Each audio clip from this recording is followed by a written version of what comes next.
रात के 11:37 अमेरिका के प्रेसिडेंट बिल क्लिंटन ने पाकिस्तान के प्राइम मिनिस्टर नवाज शरीफ को एक फोन कॉल किया। न्यूयॉर्क टाइम्स के मुताबिक क्लिंटन ने कहा, नवाज, मैं तुमसे गुजारिश करता हूँ कि ये तुम ना करो। नवाज शरीफ ने जवाब दिया, आपने सब बातें सही की, लेकिन पूरी दुनिया सिर्फ तमाशा देख रही है। 22 मिनट की वो कॉल हिस्ट्री बदल नहीं सकी, लेकिन अगले कुछ घंटों में पाकिस्तान ने वो कर दिया जो दुनिया रोक नहीं सकी।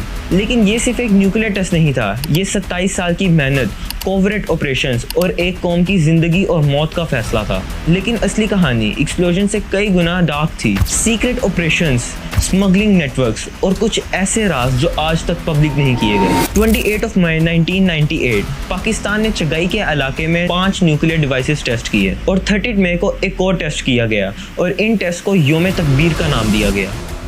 Pakistan today successfully conducted 5 nuclear tests. The results were as expected. There was no release of radioactivity. दुनिया के लिए ये सिर्फ एक एक्सप्लोजन था, लेकिन असली कहानी में covert smuggling networks, foreign intelligence operations और एक फोन कॉल जो हिस्ट्री की ड्रामेटिक डिप्लोमेटिक मूवमेंट्स में से एक था। लेकिन इस कहानी का असली आगाज 1998 में नहीं हुआ, बल्कि 1971 को पाकिस्तान को सबसे बड़ी शिकस्त के दिन हुआ।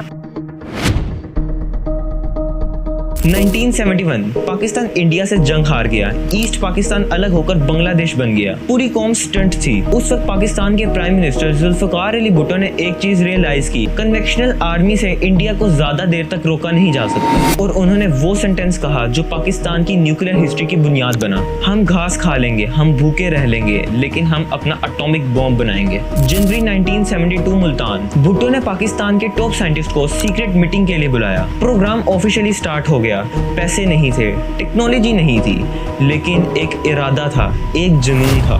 लेकिन इस मिशन ने तब टर्न लिया जब नेदरलैंड्स में पाकिस्तान के एक साइंटिस्ट ने वो कर दिखाया जो पाकिस्तान की हिस्ट्री बन गया। 1974 में इंडिया ने स्माइलिंग बुद्धा के नाम से न्यूक्लियर टेस्ट किया। ये पाकिस्तान के लिए एक मैसिव शॉक था। उस वक्त नेदरलैंड्स में पाकिस्तानी मेटलर्जिस्ट काम कर रहे थे। नाम था डॉक्टर अब्दुल कदीर खान। वो यूरेनको नाम के यूरोपियन न्यूक्लियर कंसोर्टियम के अंदर काम कर रहे थे, जहाँ यूरेनियम एनरिचमेंट की कटिंग एज टेक्नोलॉजी यूज हो रही थी। अब्दुल कदीर खान ने वहाँ डिजाइन्स देखे, सप्लायर्स के नेटवर्क को समझा और फिर भुट्टो को एक लेटर लिखा। लेटर में लिखा था कि पाकिस्तान को प्लूटोनियम रूट की बजाय यूरेनियम एनरिचमेंट रूट यूज करना चाहिए। भुट्टो ने अब्दुल कदीर खान को पाकिस्तान बुला लिया। प्रॉब्लम ये थी कि पाकिस्तान के पास एडवांस मशीनरी नहीं थी और दुनिया पाकिस्तान को बेचना भी नहीं चाहती थी। तो अब्दुल कदीर खान और उनकी टीम ने क्या किया, उन्होंने फेक कंपनीज बनाई, मिडल मैन रखे गए, यूरोप से पार्ट्स सीक्रेटली मंगवाए गए। कोई मशीन सीधा न्यूक्लियर यूज के लिए नहीं मंगवाई जाती थी, कभी मेडिकल इक्विपमेंट के नाम पर आती तो कभी इंडस्ट्रियल टूल के नाम पर, अलग अलग नामों से और अलग अलग रूट से, और फिर वो सीक्रेटली पाकिस्तान पहुंचते। हिस्ट्री बुक सिर्फ साइंटिस्ट का नाम लिखती हैं, लेकिन हर सीक्रेट मिशन के पीछे कुछ डार्क शेडोज भी मौजूद होती हैं। पाकिस्तान की न्यूक्लियर प्रोग्राम की शेडो में एक नाम बार बार सुना जाता है और वो है सेठ Abid. Gold smuggler, billionaire, patriot या सिर्फ एक मिथ। कोई ऑफिशियल प्रूफ नहीं कर सका। कुछ र्यूमर्स के मुताबिक जब दुनिया पाकिस्तान के रास्ते बंद कर रही थी तो कुछ लोग अंडरवर्ल्ड के जरिए पाकिस्तान के लिए वो दरवाजे खोल रहे थे जो कभी एग्जिस्ट ही नहीं करते थे। वेस्टर्न इंटेलिजेंस एजेंसीज को धीरे धीरे शक होने लगा। CIA मॉनिटरिंग कर रहा था, लेकिन उन्हें शक था, उनके पास प्रूफ नहीं था। लेकिन फिर एक चीज ने सब बदल दिया। 1979 में सोवियत यूनियन अफगानिस्तान घुस गया और अमेरिका को अचानक पाकिस्तान की जरूरत पड़ गई। नतीजा, पाकिस्तान के न्यूक्लियर कंसर्न्स टेम्पररी इग्नोर कर दिए गए। आज अगर पाकिस्तान न्यूक्लियर प्रोग्राम की बात की जाए तो सिर्फ एक ही नाम सामने आता है, अब्दुल कदीर खान। लेकिन क्या सिर्फ ये एक ही शख्स की कहानी थी? तो असल जवाब है नहीं। मुनीर अहमद खान, PAEC के चेयरमैन, इन्होंने साइंटिफिक टीम्स ऑर्गेनाइज की, रिएक्टर्स मैनेज किए, वेपन डिजाइन स्ट्रक्चर बिल्ड किया। कुछ एक्सपर्ट्स कहते हैं कि असल फाउंडेशन इन्होंने ही रखी थी। समार मुबारकमंद 1998 टेस्ट में की ऑपरेशनल रोल्स, एक्सप्लोजिव्स और टेस्टिंग मैकेनिज्म के expert Ishfaq Ahmad, theoretical physics और साइंटिफिक कोऑर्डिनेशन, और उन हजारों मिलिट्री इंजीनियर्स और सिक्योरिटी ऑफिसर्स का कोई नाम नहीं आता जो डिकेड्स तक एनोनिमसली काम करते रहे। ये वन मैन अचीवमेंट नहीं थी, ये पूरी कौम की मेहनत थी। मई 1998 इंडिया ने पोखरान 2 टेस्ट किए। इंडिया ने अपनी न्यूक्लियर कैपेबिलिटी पूरी दुनिया को दिखा दी। अब पाकिस्तान के सामने 2 रास्ते थे, पहला रास्ता, टेस्ट ना करो, इकोनॉमी बचती, सैंक्शंस अवॉइड होते और इंटरनेशनल गुडविल मिलती।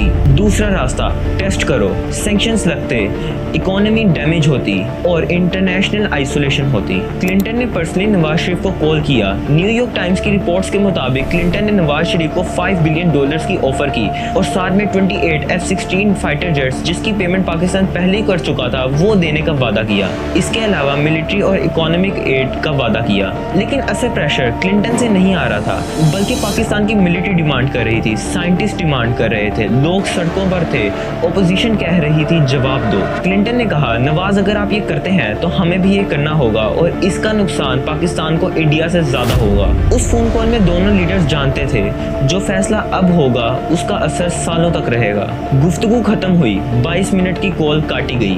क्लिंटन सोने के लिए चले गए।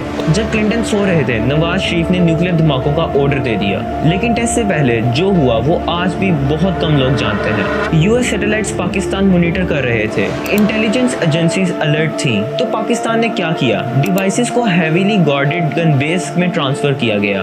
रात के अंधेरे में कंफ्यूजन क्रिएट करने के लिए मिलिट्री ने फेक व्हीकल मूवमेंट्स किए, वेदर टाइमिंग देखी ताकि सैटेलाइट कवरेज वीक हो। और सबसे इंटरेस्टिंग चीज, साइंटिस्ट को भी पूरी इंफॉर्मेशन नहीं दी गई थी। हर बंदा सिर्फ अपना हिस्सा जानता था। ये कंपार्टमेंटलाइजेशन स्ट्रेटेजी थी ताकि कोई एक बंदा सब कुछ एक्सपोज ना कर दे।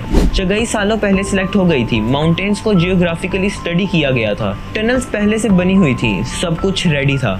28 मई 1998 चगाई माउंटेन्स की टनल्स के अंदर डिवाइसेस रेडी थी। काउंटडाउन हुआ और फिर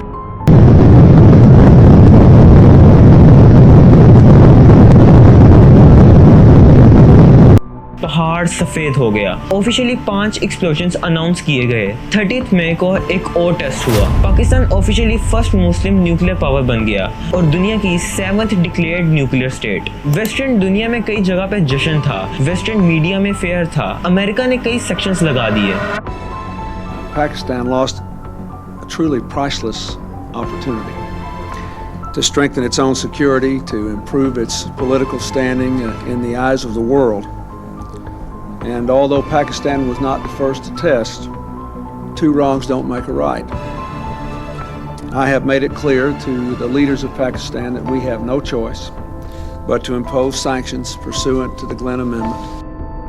लेकिन इस पूरी कहानी का एक और चैप्टर है जो बहुत कम डिस्कस होता है और जो पाकिस्तान के लिए ग्लोबल लेवल पर कंट्रोवर्शियल मोमेंट था। 2000s में एलिगेशन सामने आई। अब्दुल कदीर खान ने नेटवर्क ईरान, लीबिया और नॉर्थ कोरिया को ट्रांसफर किया। ये ग्लोबल लेवल पर बहुत बड़ा स्कैंडल था। ये पाकिस्तान हिस्ट्री का सबसे बड़ा कंट्रोवर्शियल चैप्टर है। एक तरफ नेशनल हीरो और दूसरी तरफ ग्लोबल कंट्रोवर्सी। दूसरी तरफ वो मशीनरी तो पाकिस्तान ने सीक्रेटली यूरोप से स्मगल की थी, वही मशीनरी आगे दूसरी कंट्रीज तक पहुंची। हैरानी की बात ये थी कि जिस नेटवर्क ने पाकिस्तान को न्यूक्लियर स्टेट बनने में हेल्प की, बाद में उसी पर दूसरी कंट्रीज तक टेक्नोलॉजी पहुंचाने का इल्जाम लगा। आज 27 साल बाद क्या ये सही फैसला था? पाकिस्तान ने अपनी न्यूक्लियर कैपेबिलिटी पूरी दुनिया को दिखाई। पाकिस्तान, इंडिया दोनों कंट्रीज डायरेक्ट वॉर अवॉइड करते हैं। दूसरी तरफ वो साइंटिस्ट जो अनोनिमसली काम करते रहे, जिनके नाम आज तक पब्लिक नहीं हुए। वो इकोनॉमी जो सेक्शंस के बाद तकलीफ में आई। वो डिप्लोमेटिक बैलेंस जो आज भी फ्रेजाइल है। ये सिर्फ एक बॉम्ब की कहानी नहीं थी, ये 27 साल तक की सीक्रेट मेहनत की कहानी थी। ओवरेट ऑपरेशंस की, डिप्लोमेसी की और उन लोगों की जिन्होंने अपनी जिंदगियां इस मिशन को दी, जिनके नाम हिस्ट्री में नहीं है, लेकिन पाकिस्तान न्यूक्लियर पावर उन्हीं की वजह से है। योम तकबीर, तकबीर सिर्फ उस दिन की नहीं थी, तकबीर उन 27 सालों की मेहनत की थी। खैर, ज़ैरो को इजाज़त दीजिए। अपना बहुत बहुत ख्याल रखिए। अल्लाह हाफ़िज़।